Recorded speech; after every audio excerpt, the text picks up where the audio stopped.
மக்களவையின் உறுப்பினராக தேர்ந்தெடுக்கப்பெற்ற கனிமொழி கருணாநிதி எனும் நான் சட்டப்பூர்வமாக நிறுவப்பட்டுள்ள இந்திய அரசமைப்பில் உண்மையான நம்பிக்கையையும் பற்றுதலும் கொண்டிருப்பேன் என்றும் இந்திய நாட்டின் இறையாண்மையையும் ஒருமைப்பாட்டையும் நிலைநிறுத்துவேன் என்றும் நான் மேற்கொள்ள இருக்கும் கடமையை நேர்மையுடன் நிறைவேற்றுவேன் என்றும் உளமாற உறுதி கூறுகிறேன்.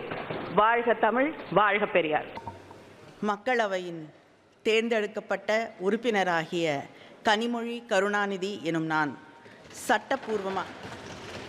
சட்டப்பூர்வமாக நிறுவப்பட்டுள்ள இந்திய அரசமைப்பின்பால் உண்மையான நம்பிக்கையும் பற்றுறுதியும் கொண்டிருப்பேன் என்றும் இந்திய நாட்டின் இறையாண்மையையும் ஒருமைப்பாட்டையும் நிலைநிறுத்துவேன் என்றும் நான் மேற்கொள்ள இருக்கும் கடமையை நேர்மையுடன் நிறைவேற்றுவேன் என்றும் உளமாற உறுதி கூறுகிறேன்.